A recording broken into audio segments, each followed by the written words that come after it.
Once you've logged into Teachscape, be sure that you type in the teacher's name under practitioner or employee.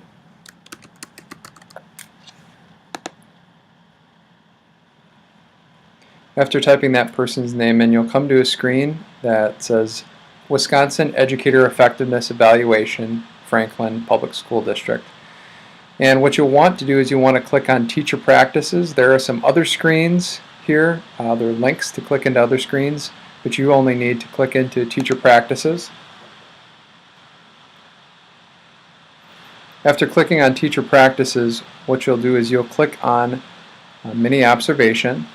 You'll have to scroll down. There are some other observations that are above that. And you'll click Start.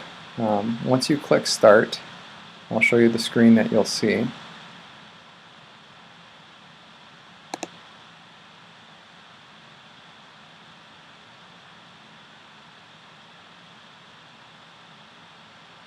Now I'm showing you the announced observation. However, the mini observation does not vary from the announced observation.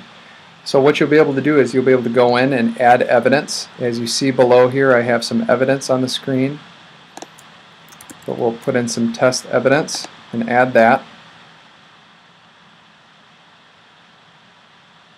So after I clicked on the Add button, it added that evidence for me. And at this point, I can tag it. And I can choose which component to add that to.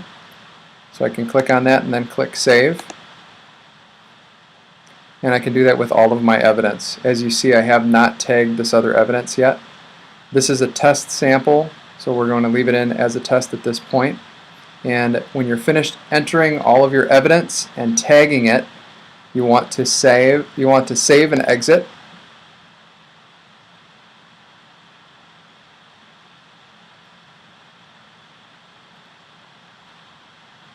And after saving and exiting, you'll want to submit and exit on the bottom of the screen. Once you've completed that, it'll take you back to the Teacher Practices screen.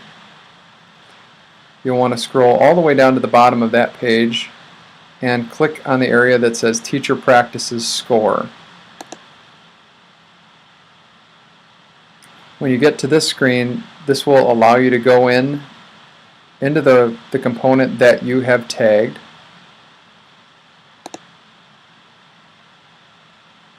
So here's our test evidence for establishing a culture for learning.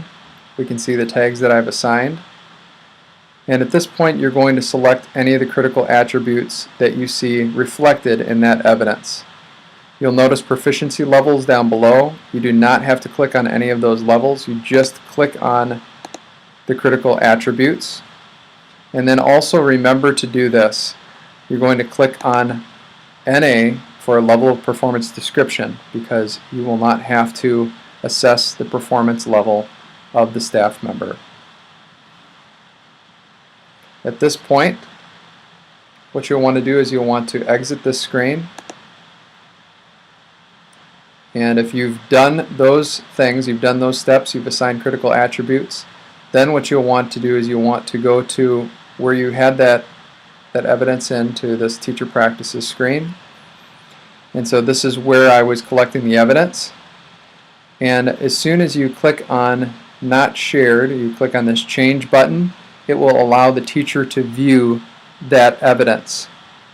One other thing that you'll want to do as well is, in order for them to be able to view their score, even though it's not a score, it's just looking at the attributes, you'll want to also select Change under the Teacher Practices score so that they can see the critical attributes that are assigned to the pieces of evidence from their observation.